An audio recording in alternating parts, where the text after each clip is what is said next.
What's up guys, forget about the iPhone X. Today I'll be showing you the iPhone X China edition. This one's better than the real one, even before that one's been announced, just because you can get it now. You don't have to wait for months, you don't have to pay thousands of dollars to buy this. For just $300, you guys can own the latest and greatest China edition iPhone X or iPhone 8, whatever you want to call it. So let's go ahead and unbox the latest offering. This is actually the most expensive clone I have ever purchased from China. $300. Usually they're about $100.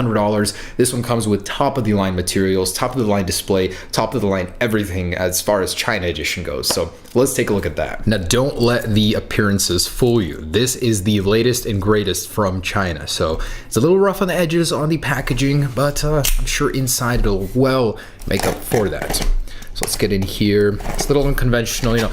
They save on the packaging quality to bring you a better product. At least that's why I think they're doing this. So, popping this in, let's see.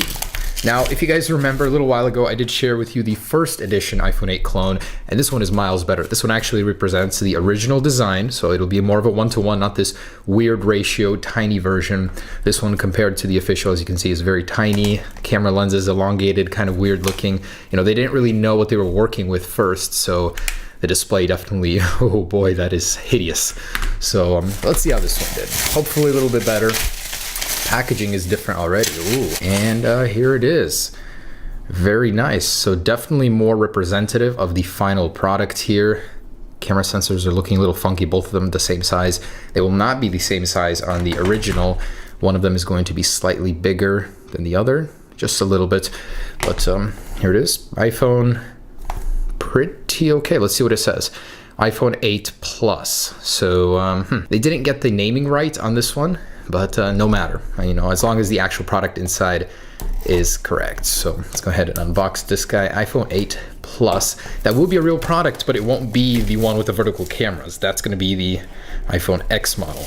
Okay, and here it is. So definitely a little bit more accurate inside. We've got this. Still no Apple stickers.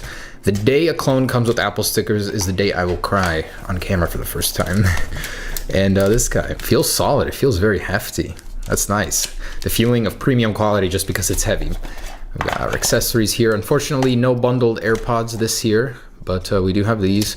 I wonder, do these come with a lightning? Oh, they do. So I'm assuming this doesn't have a headphone jack either. All right, so that is the iPhone 8 packaging. Let's check out the actual product.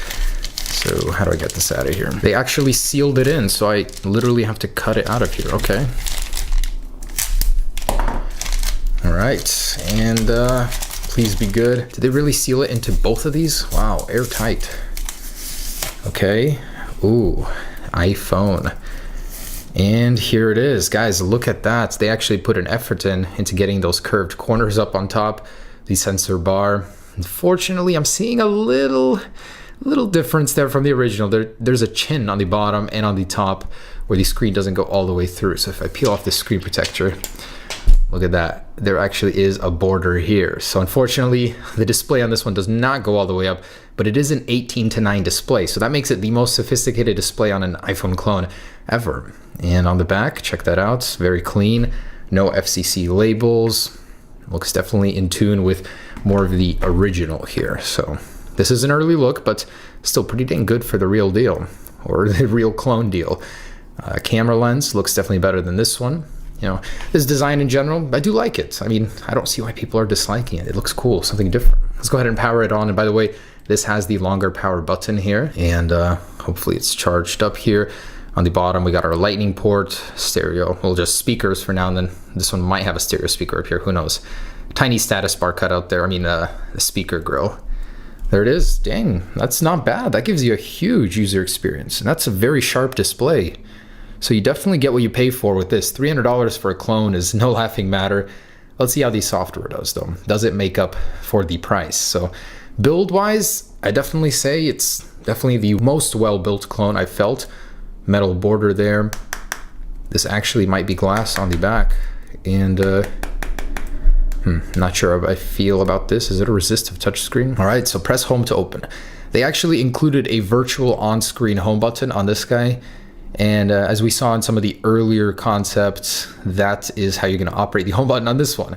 On the real one, we're going to see some sort of gestures. And as you can see, double tap there opens up the app switcher. Okay, get started on home. No thanks. So what do I have to click? Double tap to go home every single time? Are you serious? It does not go home from one tap. Interesting. That's kind of annoying. Ooh, there's Control Center. So they did copy the iOS 11 Control Center even. That's funny. Ooh, that works very well, surprisingly. It's a very bright display. Furry clone, very good. And I wonder if it can be adjusted and controlled. This is actually the first time I've actually seen an iOS 11 running clone. So that's kind of cool. You actually hold on these and they open up the platters. I wonder if it has 3D touch. Seems like it doesn't, definitely. Let me see. How do I activate Siri? Do I hold this? And nothing. So if I hold it, does it go home? No, it does not. Interesting. They kind of complicated this for no reason. Over here, we've got the widget view there. Cool. And the notification center. Unfortunately, they didn't copy the cover sheet, so it doesn't bring down the lock screen, just the notification center. Anyways, still acceptable for iOS 11. Let's go ahead and see what this thing is running. So let's jump in here. Definitely doesn't have the new icons from later betas of iOS 11, but iOS 11.0.1, cool. So this was a firmware that was rumored the iPhone 8 is going to come with it. Looks like it does. But we've got 128 gigabytes here, and this I believe is real 128 gigabytes for the price tag. Man, oh, that's annoying. No home with a single button. Even the App Store icon is not changed. The Maps is the old one. It's not the real deal, unfortunately.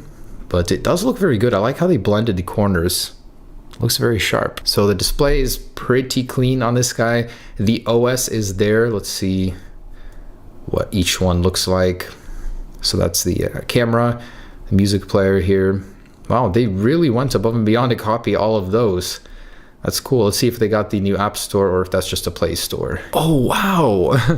That's cool. That's the first time I've ever even saw a cloned App Store. Let me connect it to Wi-Fi and see if it actually works. Oh, home button started working. Okay, cool. That is actually amazing. The amount of effort these guys put to trick you into thinking that's a real App Store is amazing. So they have some sort of custom App Store on here with the very same look, and at least the features works. Categories, yeah, so this thing actually works. You're not gonna find all the apps you want in here, but that is pretty neat. They got the animations even, so the animations very similar to the ones currently in iOS 11. Let's see the lock screen. Press home to open. Oh, whoa, what?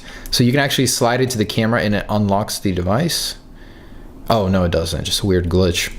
All right, that's kind of interesting. It's just funny for me to go through this and see how they program this thing compared to the real deal. And look, here is the real App Store. So if you want the Play Store, not the BS one over here, you're gonna find that in the extras. So what else? What else could I show you guys? I got Safari, definitely cloned that one. The phone application. Let's see if they got a dark mode in here. Did these guys put a dark mode in before Apple even? Unfortunately, none of that. And automatic backlight setting is still in here. They didn't move it. Let's see what kind of wallpapers they got in here. If they got the same. Yeah, they actually got the same. So none added, none removed either. That's funny, they even copied the iOS 11 calculator look. So that attention to detail certainly is there. Unfortunately, I wasn't able to get Siri working, which I'm sure they don't even have. It'd probably be a Google Now overlay. Let's go ahead and see how fast this thing is and what it's actually running. And they do actually have a fake 3D touch. So you hold and long press on an icon. I'm guessing if you keep pressing it, you can wiggle it. Or no, I guess not. You can't wiggle that one, but you can wiggle others that don't have that menu. And it's pretty responsive. Sorry, I keep getting distracted here, but this is hilarious. They actually want you to believe that Touch ID is working on this virtual home screen button. So it's scanning it, adjusting my grip. And what a dream this would be if this was real, but that'd be so funny. A clone comes to market with an under the screen embedded fingerprint sensor before Apple.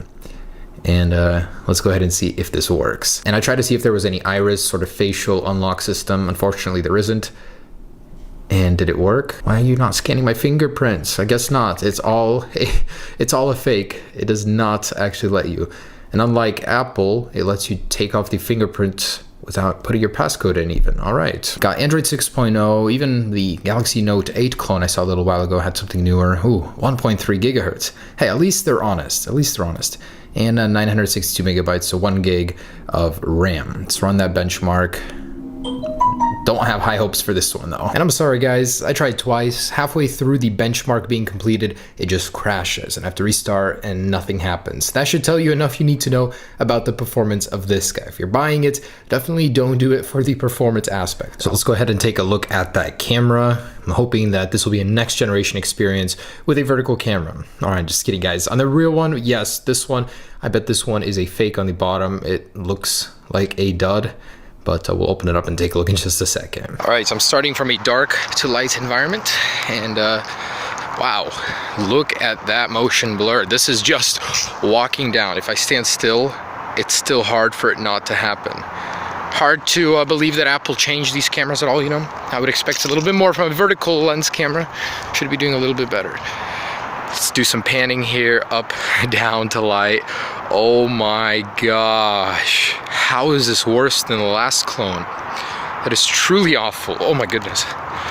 So if you're buying this for the camera, just know this literally should not even be defined as a camera. It is so bad. And the front-facing camera, hard to say it's any better. I don't even know what all of those little things are. I bet they're duds, but there it is. Also some pretty awful motion tracking blur there.